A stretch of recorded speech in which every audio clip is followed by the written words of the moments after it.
இப்போ பார்த்தீங்கன்னா, விஜய் அவங்க வந்து மீனா கிட்ட பூஜைக்கு ஏற்பாடு பண்ணு அப்படிங்கிற மாரி சொல்லயில, நம்ம மீனாவும் ஃபுல்லா டெக்கரேஷன் பண்ணி வீட்ல எல்லாமே நடுவுலலாம் அழகா பூஜைக்கு ஏற்பாடு பண்ணிறாங்கங்க. அதே டைம் பார்த்தீங்கன்னா, வீட்ல முத்து, ரவி, நம்ம மனோஜ், நம்ம முத்துவோட அப்பா வந்து நம்ம விஜயா கிட்ட கேட்குறாங்க, "எதுக்கு திடீர்னு வீட்ல இப்படிலாம் டெக்கரேஷன் பண்ணி பூஜைக்கு ஏற்பாடு பண்ணியிருக்க? அப்படி என்ன பூஜை?"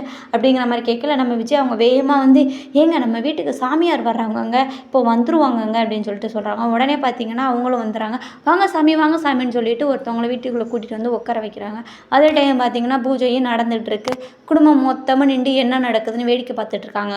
அதே டைம் அந்த விஷயத்துல பார்த்தீங்கன்னா, "உன் புருஷனுக்கு ஆபத்து வரப்போகுது" அப்படின்னு பார்த்து விஜயாவ பார்த்து சொல்றாங்க. இப்போ பார்த்தீங்கன்னா, "உன் 2வது மருமகனால தான் இந்த வீட்டுக்கு ஆபத்து வரப்போகுது. நீ அவள வீட்ட விட்டு அனுப்பிரு" அப்படிங்கிற மாரி சொல்லயில, நம்ம மீனாவுக்கு தலகாலும் ஒண்ணும் புரியாம சாக்குல நிக்கிறாங்கங்க.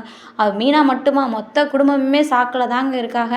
இந்த டைம் பார்த்தீங்கன்னா, விஜயா என்ன முடிவு எடுக்க போறாங்க? மீனாவ வீட்ட விட்டு அனுப்ப போறாங்களா? அதே டைம் முத்துவோட அப்பா என்ன சொல்ல போறாரு? முத்து என்ன சொல்ல போறாரு? சீரியல்ல என்ன நடக்குதுன்னு நாளைக்கு பார்க்கலாங்க.